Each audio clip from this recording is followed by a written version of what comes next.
روزہ رکھا, بڑے چاؤ سے رکھا, خوب مزے سے سحری کھائی اور ارادہ کیا کہ سارے دن کچھ کھاؤں گا نہ پیوں گا, اور عملاً بھی ایسا ہی کیا, سبھی کچھ کھایا, وہ کھایا کچھ نہیں, پیا کچھ نہیں, دن گزار دیا. لیکن روزہ بہلانے کے لیے اور وقت گزاری کے لیے ماشاءاللہ ایک بہت بہترین آلہ موجود ہے موبائل کا, تو اس کی برق گردانی شروع کر دی, اور اس کی برق گردانی کرتے ہوئے جو جن چیزوں کو اللہ تبارک و تعالیٰ نے دیکھنے سے منع فرمایا تھا وہ مزے لے لے کر دیکھی. تو روزہ تو ہوا لیکن تقویٰ نہ ہوا, عبادت ہو گئی لیکن تقویٰ حاصل نہیں ہوا. تو اب میں اسے ایک عام مثال دے رہا ہوں جو ابتلاء عام ہے, جس میں گھر کے گھر میں, گھروں کے گھروں میں جس چیز کا فتنہ پھیلا ہوا ہے. تو بھائی جب یہ فرمایا تھا کہ ہم نے تمہارے ذمے روزے اس لیے فرض کیے ہیں تاکہ تمہارے اندر تقویٰ پیدا ہو. تقویٰ کیسے پیدا ہو کہ اس کی ٹریننگ ہم اس طرح دے رہے ہیں کہ تمہیں کھانے سے منع کر دیا, پینے سے منع کر دیا, نفسانی خواہشات کی جائز ادائیگی سے منع کر دیا, اور تم نے اس کو قبول بھی کر لیا, کھانا بھی چھوڑ دیا, پینا بھی چھوڑ دیا, جائز طریقے سے اپنی جنسی خواہش پوری کرنی بھی چھوڑ دی, حلال چیزیں چھوڑ دی, میرے کہنے کی وجہ سے, میرے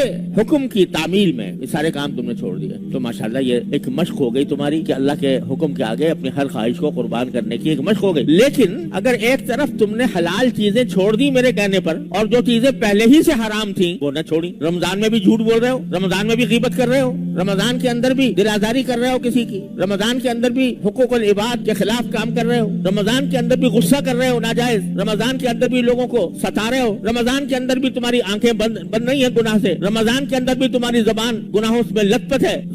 رمضان کے اندر بھی تمہارے کان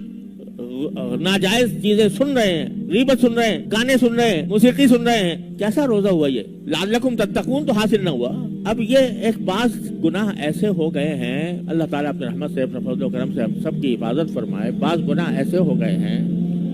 کہ معمولات زندگی میں داخل ہو گئے ہیں, جیسے پرو دیے گئے ہوں. جب سے یہ موبائل کا فتنہ آیا ہے تو گھر گھر میں, بڑے میں اور بچے میں, بالغ میں اور نابالغ میں یہ وبا پھیلی ہوئی.